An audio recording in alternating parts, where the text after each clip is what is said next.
Will the virtuous Sangha out of compassion for the sake of this assembly and all living beings, please turn the wonderful Dharma wheel to teach us and guide us how to end birth and death, leave suffering and attain bliss, and quickly realize non-birth.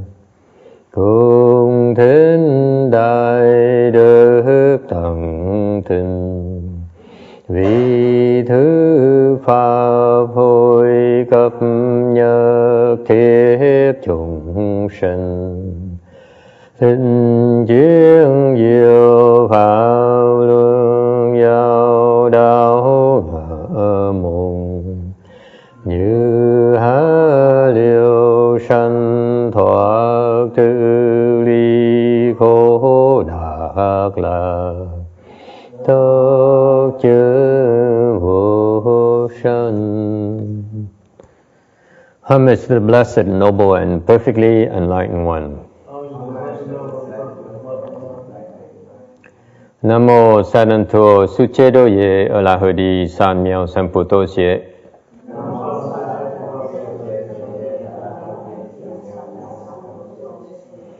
Nam mô Tát Đắc Tha Tô Già Đa Già A La Ha Đề Tam Miệu Tam Bồ Đà Tọa.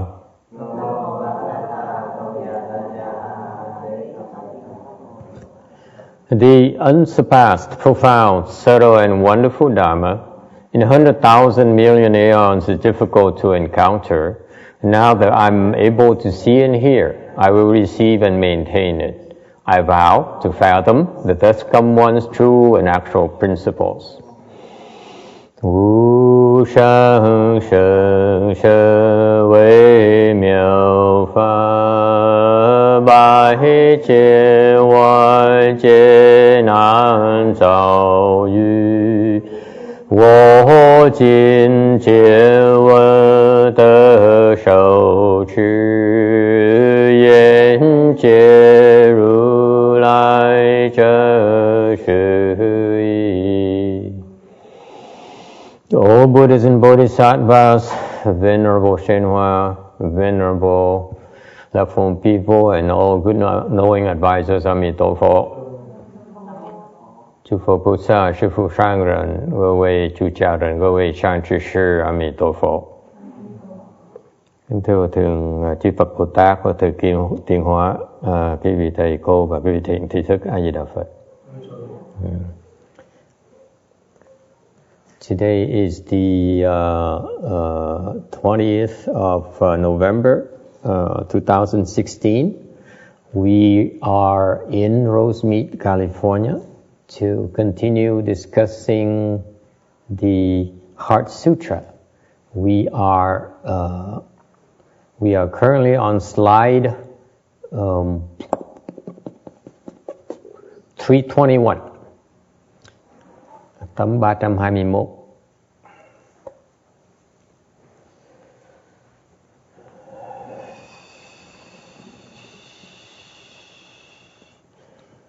We have been for the last 3 months discussing the 6 parameters, the Dharma, the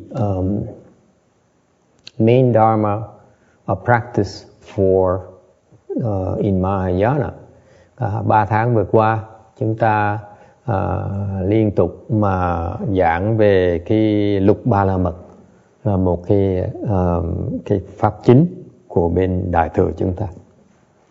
All Mahayana practices are included in the 6 parameters. Tất cả những cái pháp mà tu hành bên Đại thừa chúng ta đó, nó đều nằm trong cái lục ba la mật. And they are giving. The first parameter is giving. Cái ba la mật đầu tiên hết là bố thí. And the second parameter is precepts. Và thứ nhì là giữ giới.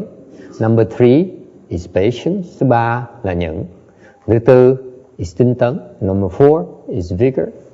And we have been for past few weeks discussing the fifth parameter, the parameter of samadhi or concentration. Vài tuần vừa qua chúng ta đang giảng về cái ngũ ba la mật là định ba la mật. Okay. It turns out that it's not planned. Những cái giảng mà không có cố ý. Because yesterday we had a Chan class. Ngày hôm qua chúng tôi có một cái lớp thiền. And someone asked me, có người hỏi thầy, how do you enter samadhi? Có người hỏi thầy làm sao mà nhập định? And it's because I told them, if you take a meditation class, tại sao ông hỏi như vậy? Tại vì thầy nói rằng á, nếu quý vị tham gia một cái lớp thiền thì cái mục tiêu của tất cả lớp thiền là để học cách nhập định. I told them that when you meditate and you join a meditation class, the number one goal, bar none, is to enter samadhi. All right? That's what meditation is about. Cái thiền là để nhập định. Okay. And so he asked me, then how do I enter samadhi? Thì ông mới hỏi thầy làm sao mà nhập định bây giờ? Okay. And I gave him an answer which is a lot more detailed, and you will not be able to find it anywhere in all the Chan teachings and the books, whether it's from the patriarchs or from whatever. It's explained in plain English. Cái lời trả lời của thầy, câu trả lời của thầy đó, nó quý vị sẽ không kiếm được ở trong cái sách nào đâu, không kiếm trong cái lời tổ sư đâu. Tại vì thầy dùng những cái lời trả lời rất là giản dị. What did I say? Did anyone remember? Có ai nhớ thầy trả lời gì không? Those who were there yesterday, ngày hôm qua mấy người tới đó. Anyone? Master Xian Jie. Okay. You were working. Ngày hôm qua thầy hiện giới phải bận rộn làm việc, thành không có nghe giảng. Okay. Then, okay. Anyone else? Có ai biết không? Cái tư tưởng của mình dùng là How do you enter samadhi? Yes? single mindfulness and legalism. Single mindedness, nhất tâm. Yes. Follow instruction, theo lời chỉ dẫn. Anyone else? Yes. Stop the thoughts. Very good. You weren't even there. Why did you raise your hands? Only the people who were there can raise your hands. The people who weren't there are not supposed to raise your hands. Cái câu hỏi thì rất rõ ràng, chỉ những người ngày hôm qua mà tới đó mới có quyền giơ tay. Cái cô này trả lời đúng mà không tới. And this lady here gave the right answer. She wasn't even there. So that's not correct. That's not fair. Cái đó nó không công bằng thế nào hết đó. Master, I was here yesterday translating to Mr. Chow. Oh, you were here yesterday? Okay, then it's okay. Yeah. Okay, then you're forgiven. Như vậy tha thứ được. Okay, samadhi is the absence of thoughts. Cái định đó là không có tư tưởng. Is it clear? You know, all the meditation teachers, because it bothered me, I researched meditation a lot, I read a lot of meditation books, thầy đọc rất nhiều sách về thiền. I read a lot of teachings from the patriarch, thầy đọc rất nhiều sách về những tổ sư luôn đó. Including, for example, my teacher's predecessor, như ngài Hư Vân đó, Master Xu Yun. I asked him, how you know, what is samadhi and how do you enter samadhi? It's not even explained. Ngài Hư Vân không giảng rõ ràng như vậy. Okay, and it's because the Chinese culture is probably different from us Westerners. Chắc là tại vì cái vấn đề văn hóa nó khác nhau. The Chinese, they have a way of, they're not as direct as us Westerners. Chắc người Trung Hoa người ta văn hoa hơn, người ta kín đáo hơn, không coi như gì đó thẳng thắn thô lỗ như người Mỹ chúng ta. Okay. In America we spit it, we spit it out. Người Tây phương thời buổi này mình có gì mà nó thẳng ra. You don't beat around the bush. Okay? You read all these books on meditation. Quý vị đọc những cái sách về thiền. No one ever says that you meditate is in order to enter samadhi. Không ai nói cái gì hết đó. Không ai dạy cái gì hết là thiền để nhập định. So the obvious question is, how do you enter samadhi? Nên câu hỏi là làm sao mình nhập định? And the straight answer is that you stop your thoughts, because samadhi is the absence of thoughts. Thì đương nhiên quý vị thấy cái lời rất là rõ ràng. Muốn nhập định, định là không có cái tư tưởng ở đầu mà nó trống. Your mind, your head is clear. Okay? Okay? And so in order, the general answer is in order to enter samadhi, you stop your thoughts. Thì bởi vậy, vì muốn nhập định, có nghĩa là cái vị phải ngừng những tư tưởng.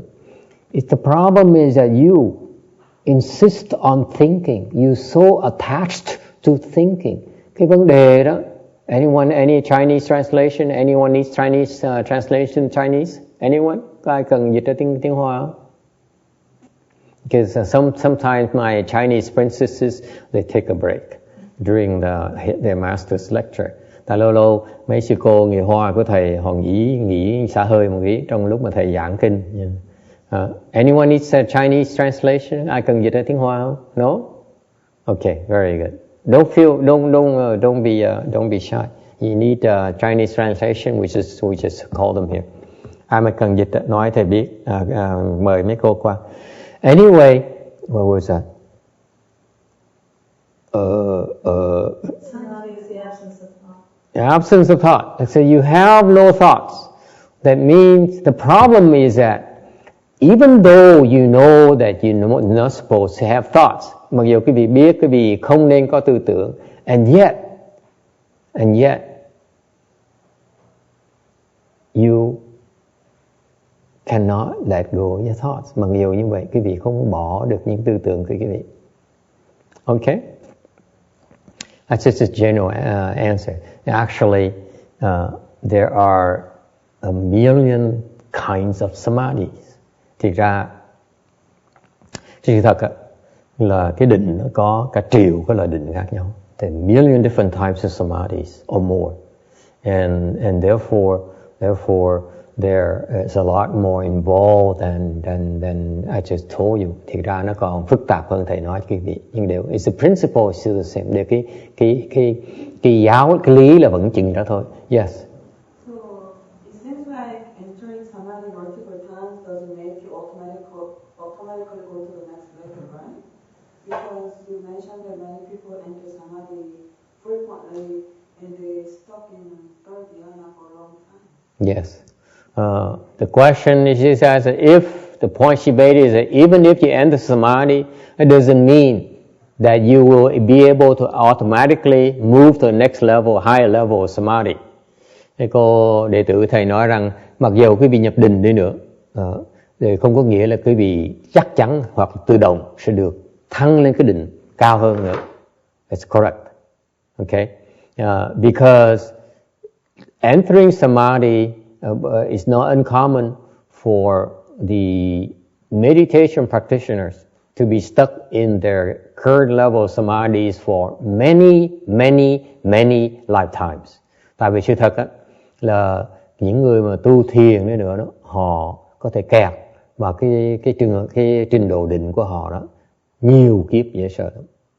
In particular, for example, ví dụ, okay, that we should be some proof, phải có bằng cớ đàng hoàng. In fact, the matter of fact, many monks and nuns, thực ra rất nhiều người xuất gia, they are able, a lot of them, it's a very high number of monks and nuns are able to enter, to reach third dhyana. Rất nhiều người tu sĩ đã đạt tới tam thiền. Okay? And they are stuck in third dhyana for many lifetimes. Và họ bị kẹt với cái tam thiền rất nhiều kiếp không thể tưởng tượng được. Therefore, it actually becomes so difficult to help them get out of third dhyana and move on to fourth and higher. Thực sự ra, những người rất là khó dạy, tại vì giúp họ tiến bộ tới tứ thiền cho tới cao hơn nữa đó, rất là khó. They're so conditioned to third dhyana that they feel that it's so hard to teach them to move on. Thì họ quen tam thiền lâu quá nhiều kiếp rồi, thành khó dạy họ, dễ sợ lắm. Okay? In fact, it's another reason, có lý do khác nữa, là third dhyana people have this big drawback. Thiệt ra những cái người tam thiền nó có một cái bệnh rất là nặng, rất là lợi hại. It's very, very bad problem they have. The third dhyanas tend to be self-satisfied. Những cái đứa tam thiền đó, tụi nó tự mãn. They feel so happy. Tam thiền nó rất là sung sướng. When you reach third dhyana, it feels good. Cái người mà nhập vào được tam thiền, họ rất là an lạc. Okay? They don't need to eat, they don't need to sleep, they don't need to fool around. I'm very serious. Họ, người tam thiền đó, họ không cần ăn, họ không cần uống, họ không cần ngủ, họ không cần lộn xộn. What's the Vietnamese word for lộn xộn gì? Toàn tén? No? Where's my Vietnamese dictionary? Toàn teo, leo teo. No, leo teo. Leo teo. I learned a new word for it up in Fremont Temple. The Hershang there's leo teo không? Có leo teo không? The high level monk there said, often do you leo teo? Okay, leo teo is the technical Vietnamese term for it. Có thích leo teo không? Do you enjoy? Okay, so they are not even interested in that. Ngay cái chuyện leo teo họ cũng thèm nữa. Kỳ không? Isn't that amazing? It's sick. I mean, so that's why they're so happy already. They say, I don't need anything else. Họ sung sướng mà họ không muốn gì nữa hết đó. This morning you heard of a sculptor who says, I work 5 hours a day. I don't see my wife. I don't need to go sightseeing. I don't care to eat. Does it sound familiar? I just like to work. I like to sculpt. Does it sound familiar? You guessed it. That's a problem. He used to be a monk too. Hồi sáng mình nghe cái ông thợ điêu khắc đó, ông nói là tôi không ít ngủ nè, tôi ít ăn nè, không thích ăn, không tham ăn nè, không có lèo tèo với vợ tôi nè, không thích đi chơi nè, không thích danh lam phóng cảnh, chỉ thích làm việc thôi. And you see, he can work for hours straight and he enjoys it. Làm việc liên tiếp biết bao nhiêu tiếng đồng hồ mà không biết mệt. That's right there. You see that? Thầy không có lèo tèo đó, hiểu lèo tèo gì không thầy?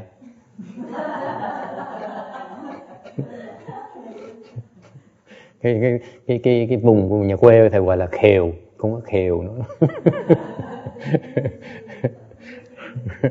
Okay, so far so good. And that's why that's the proof right there that just because you enter samadhi doesn't mean that you automatically can progress.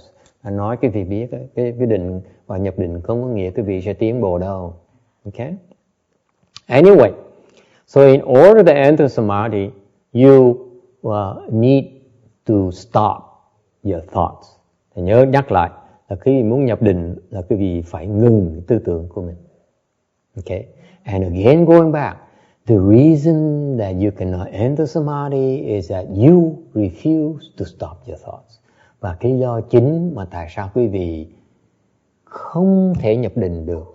You may be able to meditate for 20 years. Quý vị có thể ngồi thiền 20 năm trời.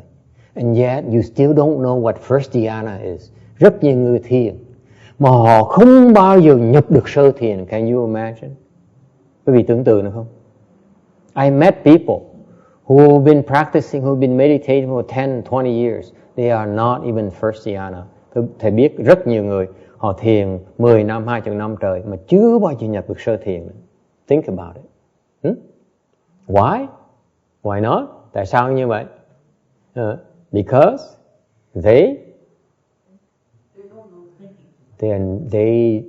didn't know, first of all, they're supposed to enter samadhi. Thứ nhất, họ không biết là họ thiền để mà nhập định. Okay? Number two, and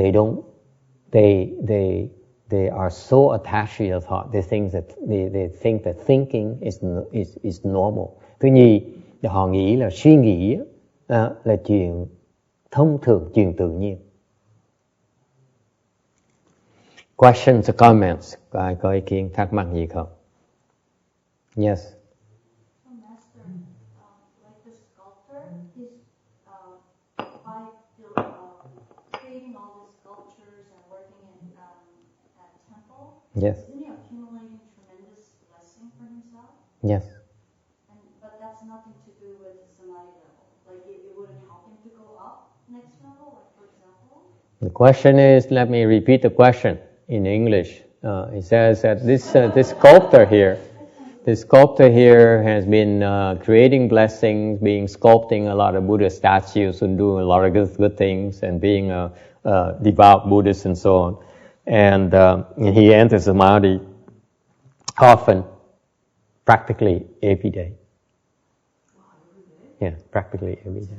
That's why he likes it so much. Ông thợ điêu khắc này, ông là người Phật tử mà ông rất là tin sùng đạo, mà ông thích làm việc, thành mỗi ngày ông làm việc ông thích lắm, mà tại vì ông nhập cái định, ông không cần gì hết đó. When he enters samadhi every day, he's so happy already. He's no need for anything else. Đầy đủ. He feels so full and satisfied already. That's why he likes to work. Bởi ông mê làm việc. Okay. So he still, the question is, Sarah says, yes, he doesn't have enough blessings to make progress. Thì câu hỏi là, nếu người ta tạo nhiều phước như vậy, vẫn chưa đủ để mà tiến bộ là sao? What do you think? Quý vị nghĩ sao? What do you think? Yes. He spent it too quickly. His what? Maybe he spent the blessings maybe. Ông này ông xài phước nhiều quá. She says maybe he's spending his blessings too quickly. And another person here says, yes, he has enough blessings to progress. Yes. He needs to meet a good knowing advisor. Phải gặp người thiền tri thức. Okay? What do you think? Anyone else? Có ai có ý kiến gì khác không? Why not? Does he have blessing? Question, does he have enough blessings to make progress? Thứ nhất, câu hỏi là ông có đủ phước để mà tiến bộ lại không? First questions first. The two parts of this question here. It says, number one, does he have enough blessings? Okay. Number two, can he progress to the next level? Yes? That's the meaning of the question. It's two parts. Does he have enough blessings to go to the next level? Number two, can he go to the next level? Yes, Tony. I think you only grow first when you struggle. If you don't struggle, you won't make progress. Not struggle enough. Anyone else? Yes. I think he needs a teacher to show him to teach him how to move up to the next level. Cần gặp thầy. You need a teacher. Okay. Yes. But then if he's already happy, even if the teacher is in front of him, he can see it. Sorry? Even if the teacher is around him, the teacher can show him that it's teacher. I don't get it. Please repeat. If he's already always happy, the teacher can reveal that he can teach. He says he's happy already, so why would the teacher want to break his happiness? Let him be happy. Okay?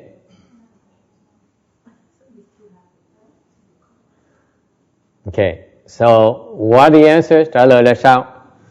And this is a problem. You ask questions and you deviate in all the texts I've been preparing so hard for it. And quý vị thấy cho quý vị hỏi chạy loạn sang rồi xong người ta, and then you guys complain, why is the master always go off track? And he speaks for 2 hours on things that are not related to the text at all. See, I have confirmation here. Cái thằng phiền. Every week I come here and he goes off somewhere on tangent every single week. Yes, and I apologize. I get easily sidetracked very easily. Yes, there's a question. There's a hand raised somewhere here. Yes, sir. The one behind the person who complains every week. Is that a blessing? What is it for? Is it for? Okay. The answer is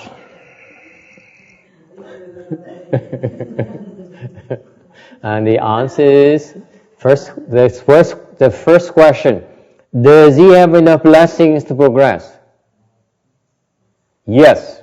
Answer is yes. Thứ nhất là câu trả lời, câu hỏi đầu tiên là có đủ phước mà để mà tiến bộ được không thì trả lời là có. Okay. Related to that, how many statues, how many does he need to sculpt? Okay. Cần phải tạc bao nhiêu tượng mới đủ phước để mà lên? What do you think? Cái vị cần bao nhiêu tạc bao nhiêu tượng? Huh? How many statues does he need to carve in order to have enough blessings to go next level? Cần bao nhiêu tượng? Huh? What do you say? I hear one. Có người nói một tượng. I say the right one. Cái tượng mà đúng nhất, cái tượng mà có lý nhất. Anyone else? Do I hear two? Do I hear zero? Có ai nữa? Huh? What about the rest of you? Come on. I agree. He says one is enough. There are two of them. Okay? Yeah. Hai người nói là cần một tượng, khắc một tượng là đủ rồi. Yes sir. How many? Tùy hành tâm bao nhiêu. Just one of that? So, really? You really believe one is enough? Cái thiệt sự nghĩ là một tượng là đủ rồi hả? Really? Is that cheap? Oh my God. Sao mà rẻ dữ vậy? You think it's that easy? Cái vị thiệt sự nghĩ nó dễ nhỉ? Huh? Miss, you think it's really that easy? It's one statue, I just carve one statue and that's enough? Mình khắc một tượng là đủ rồi hả? Kim Điền? Is that it? Really think so? Yes. Anyone else? He always challenges me. I mean, every weekend is the same thing. Good thing I sleep a little bit before I lecture so that I don't have an indigestion. Ông này chiều chủ nhật tới cũng chọc thầy chưa được á. Bởi vì thành trước khi giảng kinh là thầy ngủ một giấc để cho ông thầy chọc mình được. So that he cannot afflict me.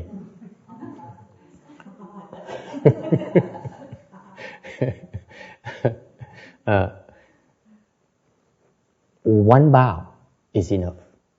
He doesn't even need to carve a statue. Không cần phải khắc tượng đấy. Cái vị vào lạy một cái lạy là đủ rồi. That's it. That's all you need. One bow. That's all you need.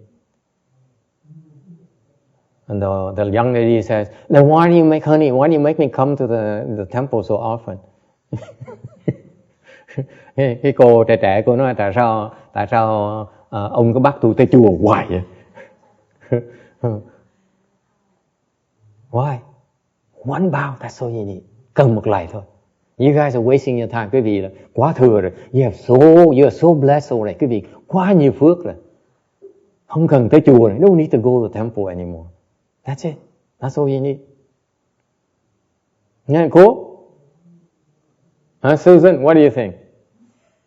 Huh? That's it.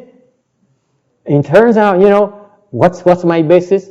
Tại sao cái căn cứ thầy ở đâu?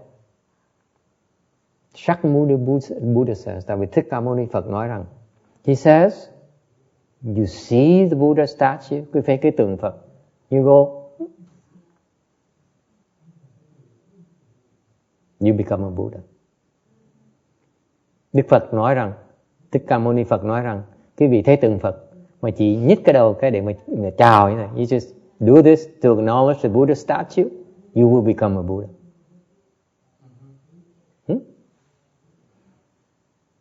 You believe?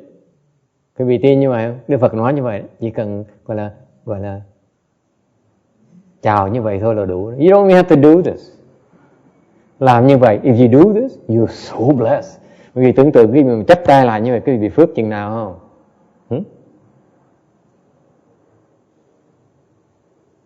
Fascinating. You see a Buddha statue, Shakyamuni Buddha says. You see a Buddha statue, you say, yes. You will become a Buddha. Gặp một cái tượng của Phật mà quý vị chỉ nghiêng cái đầu để mà là chào Phật như vậy thôi, là sẽ thành Phật trong tương lai.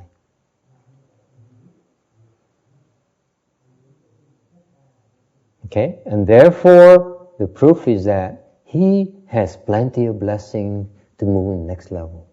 Absolutely. Thành chỉ cho chứng minh cho quý vị thấy rằng ông này cũng đủ dư phước để mà lên cái trình độ, lên cái tứ thiền. And why is that?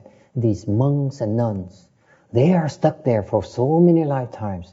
Mà tại sao những cái người tăng ni đó họ kẹt trong cái tam thiền hoài?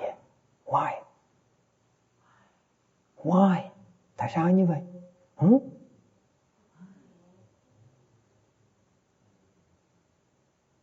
Why is that? Yes, sir.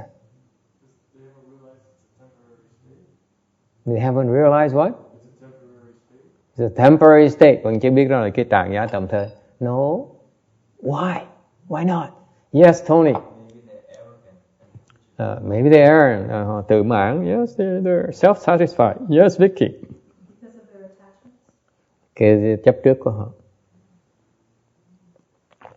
Don't you think they want to progress? Quý vị có biết không? When I saw that sculptor, I was talking to him at lunch. I said, you know, you should move to the next level. Thầy nói là gặp ông, thầy nói chuyện với ông. Thầy nói là ông á, nên tiến bộ. I explained to him why. Thầy nói ông biết tại sao. I said, when you go next level, okay, thì nếu ông mà lên cái trình độ, cái tứ thiền, you go to fourth dhyana, you'll be even better at your craft. Thầy nói ông lên tứ thiền, ông khác còn hay hơn nữa. You'll be much better than before. Thầy nói ông sẽ hay hơn nhiều lắm. Much better. I told him flat out. Did you translate for him that, or you didn't translate? And what did his What's his reaction?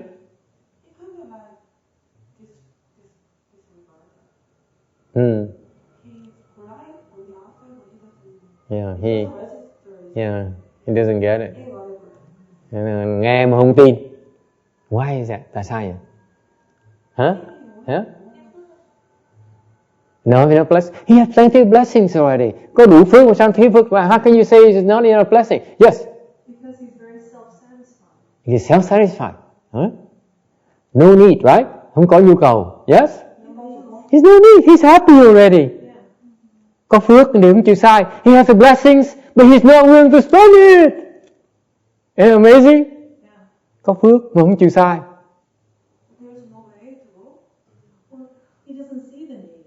There's no need. Không cần. He's happy already. I'm happy. I don't need to be happier. Đâu cần để hạnh phúc thêm làm cái gì? No. But doesn't it just happen? Does it just happen? Doesn't it just happen? You have lots of blessings. Does it just happen? Yeah. That's a good question. Third question. Does it just happen? Câu hỏi thứ ba. Bộ nhiên nó không phải tự động á? Yes. I don't think so. She doesn't think so. Tell him. Yes, I don't think it just happens. Yeah. Because I think you have to desire it, you have to work towards it. You have to overcome something. You have to let go of something. You have to strive harder. But the sutra says that you have plenty of blessings. Why isn't it happening? Kinh điển nói rằng là quý vị quá nhiều phước có thể mà thành Phật, là tại sao nó vẫn chưa được như thế? Why isn't it happening? Don't you wonder? Huh? Why not? Yes, sir.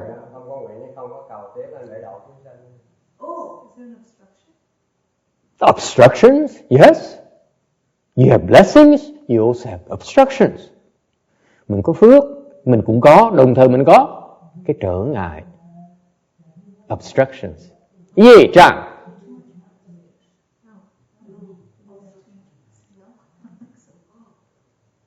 Translate. Yi Zhang. Nghiệp chướng. Có nghiệp chướng. Nghiệp chướng là đâu có giải quyết. It's not that easy to resolve the obstruction. Nó khó giải quyết lắm. Obstructions. Okay. Make sense? Yeah, that's what I just said too. Tiếng nó tùng má. Nói cái khác. See? See? I said, you know, like, you may have money in the bank, but you cannot access the bank. What are you going to do? Quý vị có tiền trong nhà băng, mà quý vị không tới nhà băng thì làm gì bây giờ? Let's say you have money, a lot of money in the bank. You go to the bank and get some money, and guess what? You have an accident. What are you going to do? See that? Thành ra, it's not that simple. Nó không giản dị như quý vị tưởng đâu. So far, so good? Yes.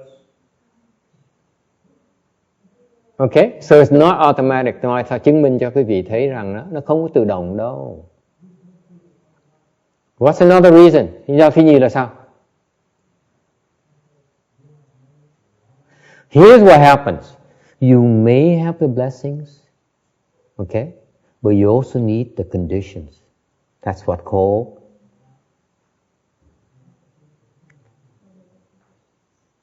causes and conditions. Bởi vì cái Phật Pháp mình có cái chữ gọi là nhân duyên. You have the causes, you planted the causes to create blessings, you planted the causes to become a Buddha, quý trồng cái nhân để thành Phật rồi. But you still need the conditions for that to happen. Mặc dù quý vị có phước, nhưng đều không có duyên, thành không thể nào dùng cái phước đó được. If you don't have the conditions, the blessings will not materialize. Is it clear? This is a very important concept in Buddhism. Nó rất là quan trọng. You may be extremely blessed, but you have no conditions, therefore you cannot use your blessings. Quý vị có phước đi nữa mà không có duyên đó, xài phước cũng không được. You getting something? Yeah. Hallelujah. This is why you need the Pure Land. Because you have lots of blessings, so you get to be a king, you get to be president. So. Yes. But without the Pure Land, you can use those blessings to become a Buddha. You found the Pure Land, what? You can use those blessings to become a Buddha. Absolutely. But you really can't do it here. At least it's a lot harder. Yeah, here you have a lot more obstructions. Ông thấy ông có bỗng nhiên ông hiểu được, nó là vì vậy quý vị phải quay Tây phương cực lạc. Tại sao như vậy? Ở đây mặc dù quý vị có nhiều phước lắm, nhưng đều cái cản trở ngại nó lớn quá đi, thành có phước cũng khó mà làm được. He got the point. He says, even though you're so blessed, but your obstructions are also very heavy as well. That's why it's very difficult to get there. You go to the Pure Land, no obstructions. Okay? So you have lots of blessings and you get the Pure Land. You may have a lot of blessings right now in this higher world, but you are constantly revolving and revolving and revolving. You cannot get out of that rut. Right. Millions of lifetimes, thousands of lifetimes. Quý vị có phước đi nữa, cái quả ta bà này, cái cản trở nó lớn quá đi, thành quý vị cứ luân hồi hoài, chạy ra không được. Cứ nhập tam thiền, life after the lifetime you reach third dhyana and that's it. Hả? Đời kiếp kiếp mình nhập cái tam thiền, xong nhìn mình kẹt cứng rồi đó. And it's scary. Huh? Yes. But I found it's kind of interesting because when I talked to him, he complained about his affliction with workers. Yes. But he doesn't recognize it as a severe problem to his soul. Like the same problem he used to bother hell out of me. I couldn't sleep and I come to temple like, how am I doing this? He seems like just he complains, but he doesn't think it's his problem. Yeah. Not enough blessings. It's a special kind of blessings. Thì cô hỏi là tại sao cô nói là nhiều khi ông than phiền những cái chuyện nhân viên của ông á, mà cô này cô giảng nghi ông được. Tại sao vậy? Tôi nói tại ông thiếu một cái loại phước. he's lacking in one very important type of blessing. Ông có một cái loại phước mà ông không đủ. What is that?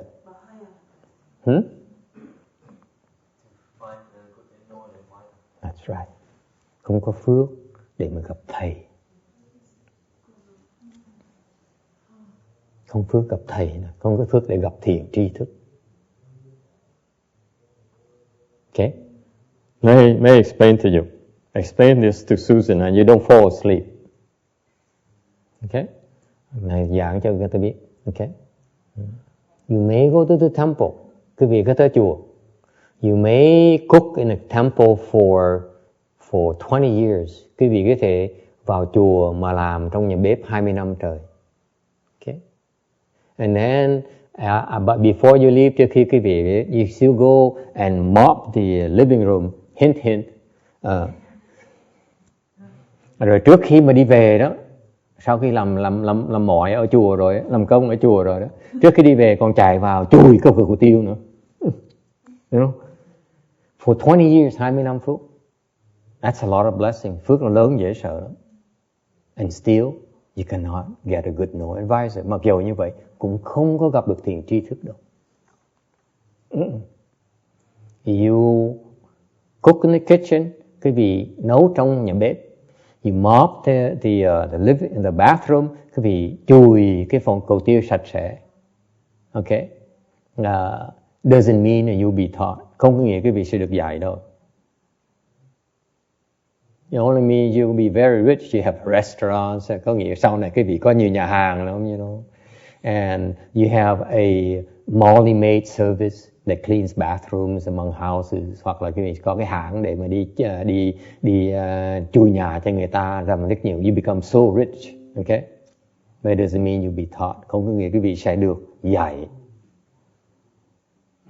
That's the nature of blessing. Quý vị cái phước nó phiền dễ sợ không? See, you do these things to generate blessings, and use up these blessings doesn't mean you will become a Buddha anytime soon. Thành ra quý vị tạo phước, không có nghĩa là quý vị sẽ được giải thoát đâu. Quý vị tạo phước, mà thì ra cái phước nó làm quý vị kẹt. You plant the wrong kind of blessings, they will trap you and trap you. Yes. Well, Master, what kind of blessings do you plan to get a good money advisor? Thành ra muốn làm cái phước gì để mà gặp được thiền tri thức? You ask the wrong monk. Thầy hỏi xong, thầy trả lời không được.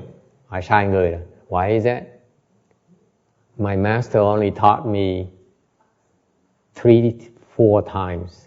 Sư phụ thầy dạy có 3-4 lần. Clearly, I don't have enough blessings for a good no advisor. How can I answer you?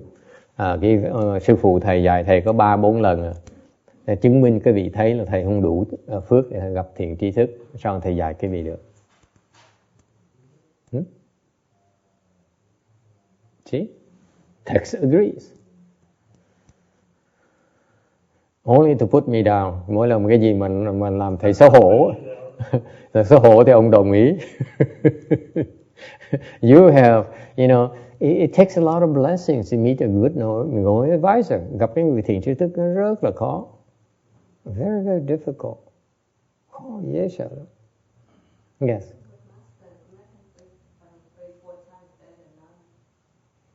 Nói là 3-4 lần còn hơn là không. But his disciples, they by his side for 15-20 years. Đệ tử của Ngài Tiến Hóa, được Ngài Tiến Hóa dạy bên cạnh Ngài Tiến Hóa 20 năm, 30 năm, 40 năm, 77 until 95. Hẩn sử was in his side by 75, 74 until 95. So it's about 20 years.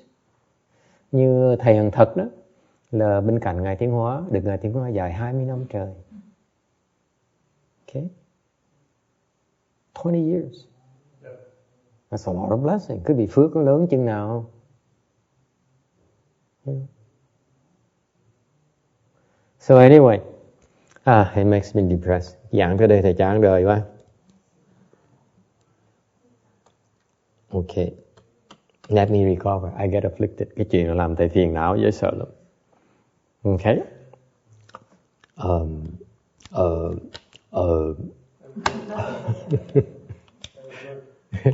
What? Have a drink. Have a drink. Oh, yeah. Good thinking. And I have a beer.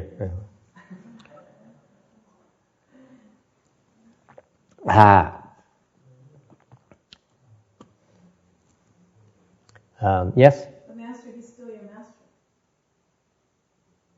And after 10 years, you finally realized he was always still there. It's not the same. It's just like self-consolation. Cô nói là như thầy nói là sau 10 năm rồi mới ý thức cái ông vẫn còn rồi đó. Thầy nói là mình tự dối mình thôi. I was fooling myself, that's all. Cái đó mình tự lừa dối mình. It's nothing to be proud of. She Kim Điền now have pity on her old this old man. Cô Kim Điền thấy cảm động quá trời. Ông thầy già tội nghiệp. Yes. It takes, you need, the point here is you need to plant blessings so that you deserve to be taught. Nói một cách vắn tắt là quý vị phải cần tạo cái phước để được dạy. You don't just plant blessings. Quý vị không nên tới chùa, không nên làm để mà chỉ tạo phước thôi. One of the most important form of blessings is the blessing so that you'll be taught. Cái phước mà rất quan trọng trong con đường tu hành đó, là quý vị tạo phước để được dạy. Okay? Because, for example, ví dụ, after I told that sculptor you should go to Fort. Tại vì sao? Tại khi thầy nói cái ông thợ điêu khắc, ông nói là ông nên nhập tứ thiền đi. Because you'll be a better. Thầy ông tứ thiền, ông sẽ còn you'll be feel even better. You do a better job. Ông sẽ sung sướng hơn nữa. Ông sẽ làm việc còn hay hơn nữa. And what did he say? Cái thái độ của ông là tôi không cần. I don't need to. I'm happy. Guess what? Chuyện gì xảy ra? No more. Không nói nữa.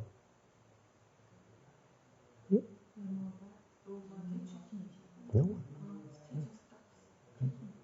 You given one chance. Gặp ông thầy dạy một lần mà không nghe là chết. You out of kindness, you help, the teacher teaches you once and you don't take advantage of it, you're done.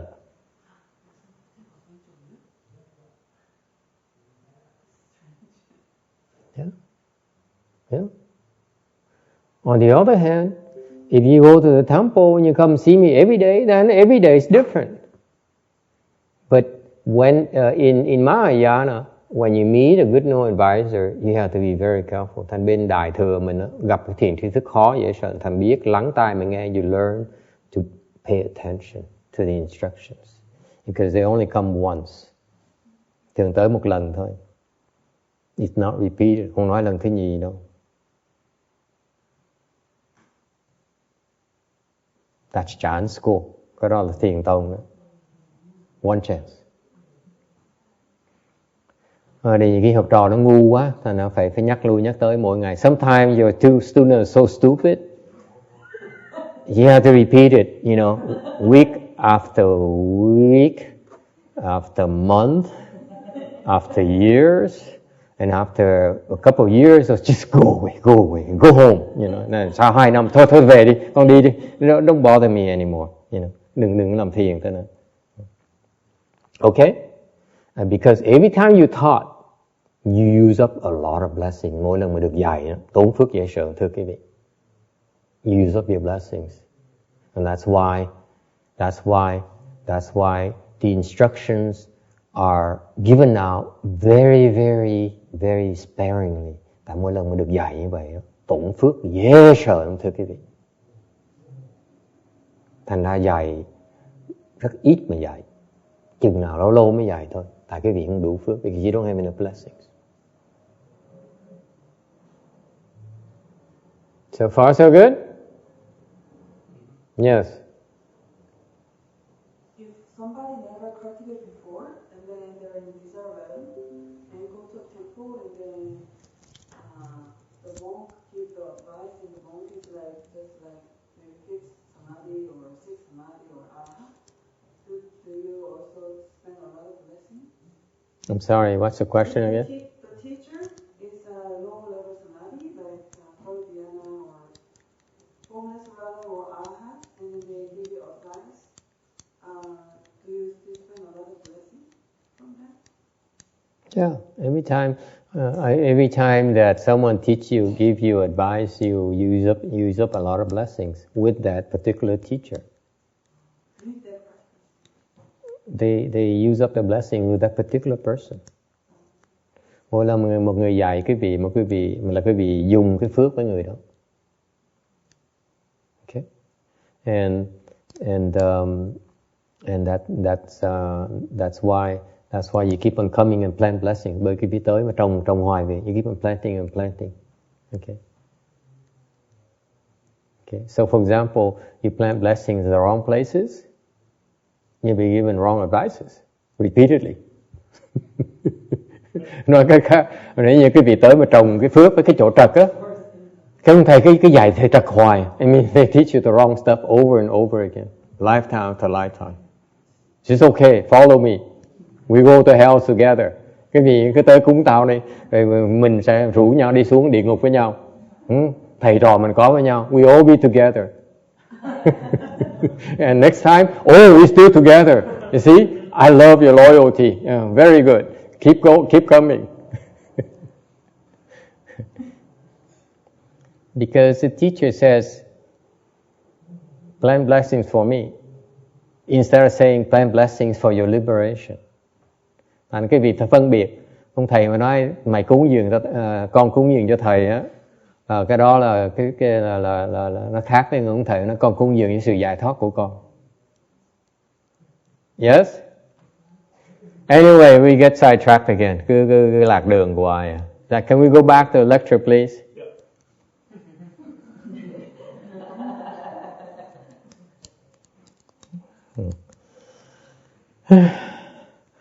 Okay, so we talked about the fact you need to enter samadhi and you stop the thoughts. Thành đang nói về cái chuyện quý vị muốn nhập định đó, là phải ngừng cái tư tưởng. Okay, not just any types of thoughts, không phải bất cứ cái tư tưởng nào. You have to be committed to let go of thoughts that reflect your attachments to the five dusts. Is it clear? Là quý vị muốn nhập định là quý vị phải nhớ là bỏ những cái tư tưởng mà nó phản ánh cái chấp trước của cái ngũ trần của quý vị. You attach to form. Chấp những tư tưởng chấp trước về cái sắc. Can give me an example of a thought that reflects your attachment to form. Có ai thầy cho được cái ví dụ cái tư tưởng mà nó phản ảnh được cái sự chấp trước của quý vị về cái sắc? Give me one example of such thought. Come on, you should be very good at it. Mấy người này chắc là giỏi về những cái tư tưởng như vậy lắm. Come on, what is it? Yes, sir. Hả? Attachment to a red Ferrari. Who is that? Mọi người nói là chấp trước về cái xe Ferrari màu đỏ. Wow, what a lousy cultivator. Cái người này công nhận tu dở dễ sợ. Okay, attachment to nice shoes. The thought is that it would be so nice to have a red Ferrari. Yes? You laughing, but you see that happens to all of us. Yes? Cái vị thấy cái vị cười chứ cái vị nghĩ lại cho coi. That's what happens when you meditate. Cứ đừng ngồi thiền. You said you're supposed to meditate and you say, wow, I wish I had this red Ferrari. Cứ ngồi thiền, đáng lý phải thiền mới nói phải chi mình lái chiếc xe Ferrari màu đỏ. See, that's attachment to form. So far so good. What about attachment to, what's the next one? Feeling. Chấp trước về cái cảm giác. What's such thought? Okay? Comfortable bed. Huh? Comfortable bed. Comfortable bed. người nó mỏi quá, người nó mỏi cái phải cho mình ngả lưng một tí. I'm so tired right now. Let me stretch my back a little bit. Yes? Very good. Rồi, mình ngả lưng mình nghỉ một tí đi. Okay? What about number 3? Thoughts and attachment to the form, and then you have the sound. That's a bad example. How about attachment to sound? Chấp trước về âm thanh. Music. Mình nói là I remember that song. Đang ngồi thiền mình nói phải trời, mình đứng dậy mình phải nghe cái Shakira. Let's get up and put on record for, I don't know, is Shakira, is she still popular nowadays? Huh? She's still alive. Oh, thank you. Okay, Bach. Me is more classical. Okay, so quý vị ngồi thiền mà bỗng nhiên nó phải chi mình nghe nhạc, cái nhạc là hay lắm. Okay, then you cannot enter samadhi. Quý vị ngồi thiền có tư tưởng như vậy không thể nào nhập định. Agree? What about another attachment to smell? Mùi hương. Okay, you're sitting there and you lean forward in the pillow. Yes, mình đang ngồi thiền mà mình nhớ sực lại, mình chúi mũi tới cái gối của ổng kê đầu đó. Yes, not you. You're boring. Quý vị có nhận? You don't know how to live. Yes. Okay. What about flavors? Yes, sir. Chili? He says, I wish I could have a bowl of chili and corn bread.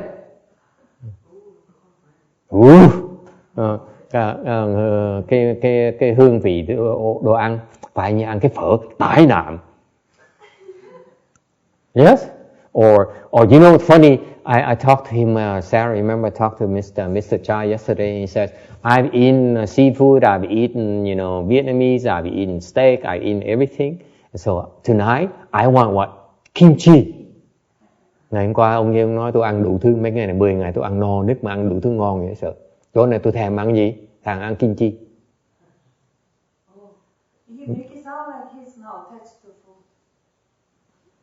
To me, he was more sound like he's comfortable with kimchi. Yeah. It's like that's his comfort zone, not necessarily attachment. Yeah. He's attached to be comfortable with kimchi. That's an attachment, actually. It's much more subtle. Yes. Instead of raw attachment like cheesecake. Okay, so far so good. What about finally the fifth one is attachment to touch. Và cuối cùng là mình chấp trước về cái xúc chạm. Okay, that's what we are here right now on slide 321. Ta-da! Trở về lại cái tấm 321. And you think I'm lost? Sir, it only takes me an hour to warm up. Và cái gì cứ tưởng là thầy lạc đường, không có đâu. Thầy cần 1 tiếng đồng hồ thầy mới tới, mới bắt được đúng đường. So, finally, attachment to touch. Okay? And there's an anecdote. Có một cái no, number 4. No, we not touch yet. No, touch is next. Okay, never mind. Mình backtrack. Thầy xin lỗi về trở lại cái hương vị. And there's an anecdote here in 321. Có cái tấm 321. There is a novice monk. Có một cái người sa di. Okay. Translate. Why do you sit there?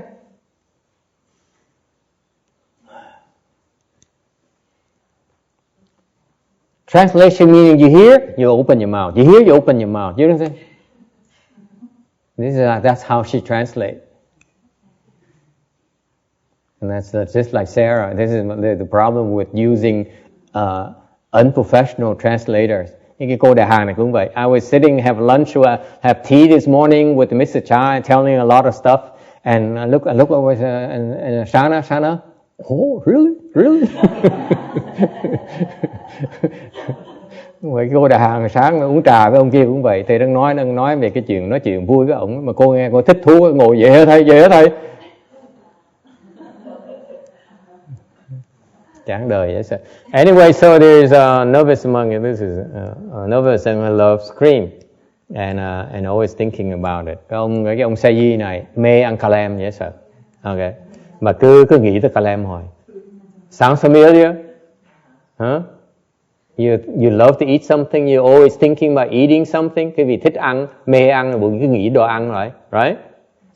And then every time the cream was offered to the sangha, being a novice monk, he only received the leftovers, whatever is left over. Mà tại vì sa di trong cái chùa đó nó có cái trật tự, thành sa di phải đi sau cùng hết, phải nhận đồ ăn sau cùng hết. In the sangha, there's an order of seniority. So when you're younger, those of you who join later, you have to eat whatever is left, and sometimes not much is left. Thành từ mấy người sa di đó, đồ ăn không còn bao nhiêu. I remember I was at CTTV hồi trước thầy ở Phạm Văn Thành vậy. I was the last novice monk in the whole female, the whole male sangha. Thầy là thấp nhất. I was always the last one. For the 4 years I was there, ở đó 4 năm trời, I've always the last one. I was the last one he received, he accepted. Thầy là người sa di cuối cùng mà Ngài Tiến Hóa nhận trước khi Ngài tử. He was the one before he expired. He accepted me. So I sat in the last. I was sat on the last seat. Thầy ngồi cái ghế cuối cùng ấy. And by the time food gets to me, it's not much. Thành mỗi lần mà tới tay thầy, đồ ăn tới tay thầy là không còn bao nhiêu nữa hết. It's true. All the good food is gone already. Những cái đồ ăn ngon là hết rồi. The chocolates, the ice cream, chocolate không có này, ice cream không có này. You know, all the good stuff. Nothing is left. Anyway, so he has nothing. He has only remainings but he's still very attached to the cream. Mà vẫn mê thích ăn kem như thường. At the end of his life,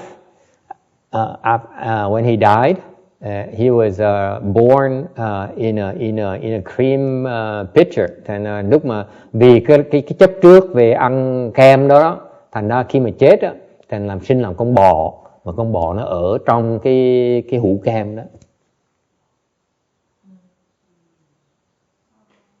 It's not casual at all. If you're attached to food, you hear a lot of these types of stories in Buddhism. Những cái chuyện này nó xảy rất thông thường trong Phật giáo này. Cái vì tham ăn cái gì đó, tham ăn cá đó, okay? Ăn cà lem á, thì sẽ trong cái hũ. It's not uncommon at all. Very commonplace. Rất là thông thường. Yes.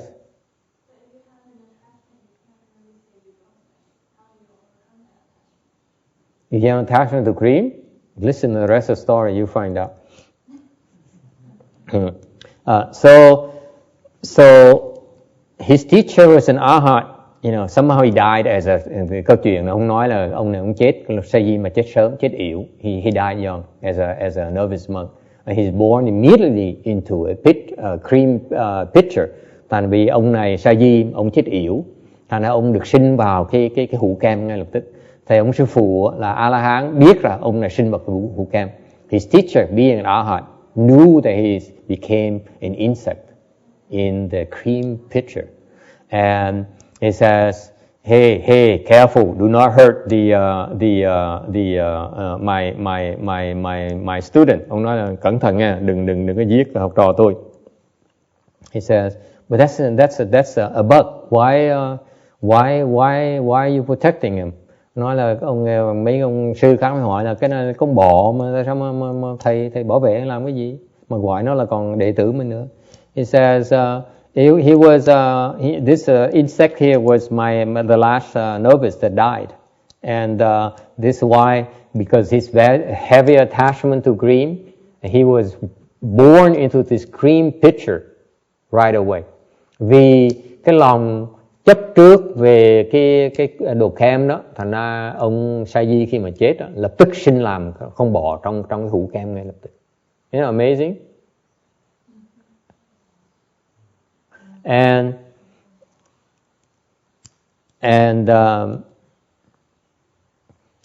So that's the moral story. You know, be very careful your attachment. Cái việc phải cẩn thận những cái đồ ăn đó. Okay, chấp trước chừng nào càng dễ bị đọa lắm. It's very easy to fall if you have attachment to taste. Có câu chuyện cho quý vị thấy rằng là chấp trước về cái hương vị đó dễ đọa xuống làm súc sanh lắm. Very easy to fall to the animal realm. Questions? Okay, moving on. And also there's an anecdote, có một cái chuyện khác nữa. It's about attachment to, also it's about attachment to food. Cái này cũng về câu chuyện về cái sự tham ăn. Okay, there's a king where there's a crown prince who loves to eat. Có trong cái xứ đó thì có thái tử đó rất là tham đồ ăn ngon. Do you know anyone in the temple who was very attached to taste? Có vị trong chùa này, quý vị biết có ai mà tham ăn ngon không? I can think of at least one person. Okay, so the crown prince here is very attached to exotic food, and so the gardener sent him very the best fruits available in the kingdom.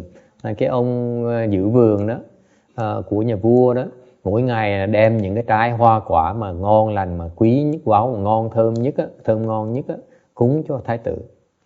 And in the garden there's a tree where the bird was raising her young. Thì có trong cái vườn của vua đó thì có một cái cây, mà trong cái đỉnh cây có một con chim mẹ đang nuôi chim con. And the bird would fly away to the perfume mountain. Thì con chim này mới bay về cái rừng, cái núi hương, and picked up some fruits, very delicious flavor, to bring it back to feed her young, her chicks. Thành con chim mẹ này mới bay tới thiệt xa, tới cái núi mà núi toàn là cây mà thơm dễ sợ, mới đem về lại để nuôi mấy cái chim con của mình. And one day one of the fruits fell to the ground. Thì một ngày kia mấy con chim nó sơ ý, thành nhỏ nó sơ ý, thành nó làm rớt cái trái cây xuống đất. And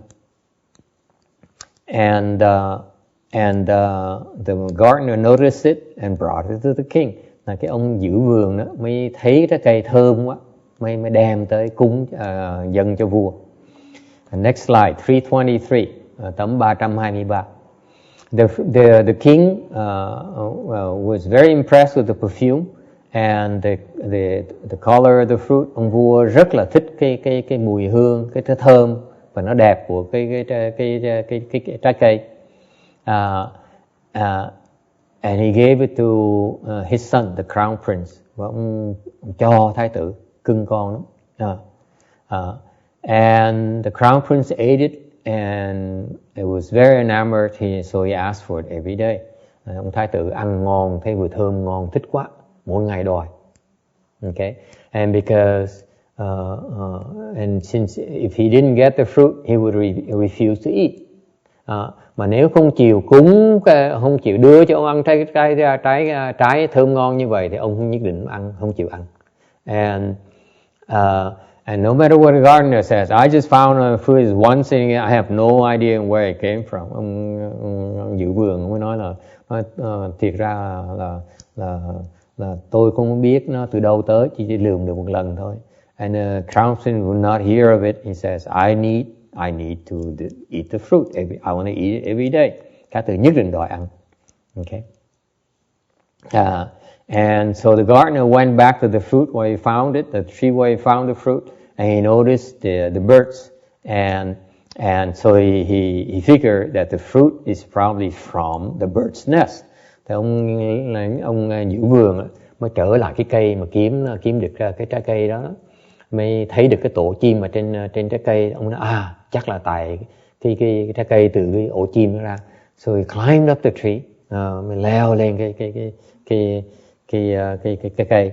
And he saw the bird mother bringing the fruit back. Và thấy ngồi đợi chực thấy con chim mẹ nó bay, nó đem trái cây trở về. Okay. So he stole the fruit from the mother bird. Ông này ông cắp cái cây, giật cái trái cây nơi chim mẹ. Every day and bring one to offer the crown prince, và đem tới cho ông thái tử. Okay. Now the mother bird gets very upset. Thì con chim mẹ nó giận dễ sợ. Okay. So what he did is that the bird mother went to the mountain and he picked up a fruit that's just as fragrant but it's poisonous. Thành con chim mẹ nó ác dễ sợ, nó tới cái núi đó, nó kiếm một cái cây mà trái cây nó thơm mà nó giống như trái cây kia vậy, nhưng điều cái nó độc, và đem trở về lại. And sure enough, the gardener grabbed it from the bird mother and ran the crown prince, offered the crown prince, who ate it and died. Và cái ông giữ vườn mới giật cái trái cây nơi miệng chim con mẹ đó, xong chạy tới đưa thái tử ăn, chết ngụm của tội. And not enough. Chưa đủ hả? What happened next? End of the story. The hero is dead.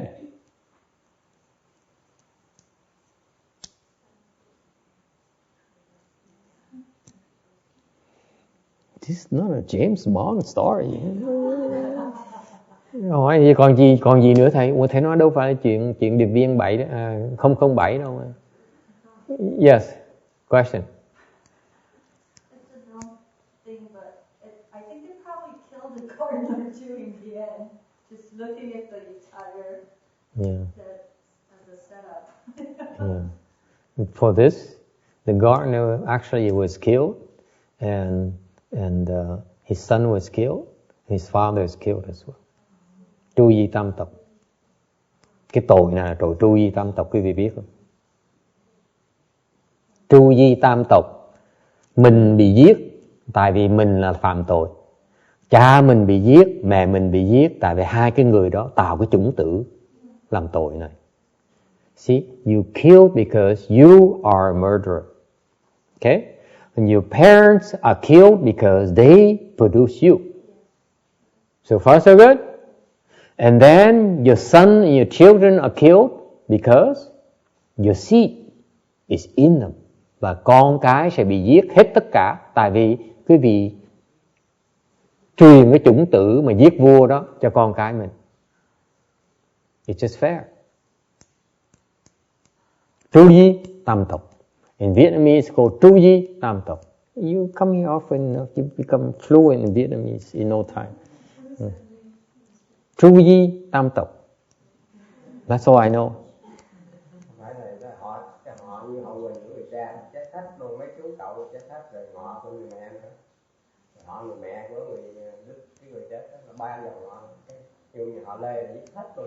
Master Chintu says, actually it's a lot more than Master conveyed. He says, all the relatives of the same last family name are all killed in 3 generations.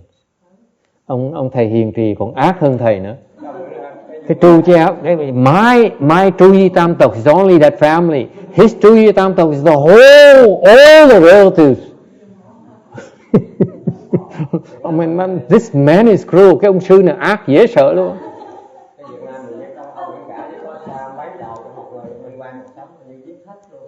He says in the history of Vietnamese history, that's what happened.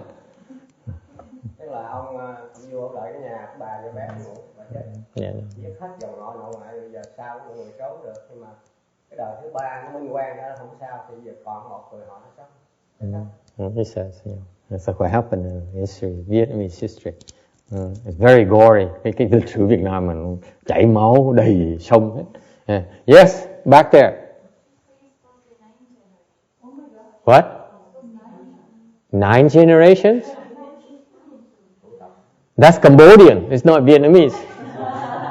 Ông nói cô nói là có 9 đời luôn, thật ra cái đó là bên Campuchia mới có như vậy.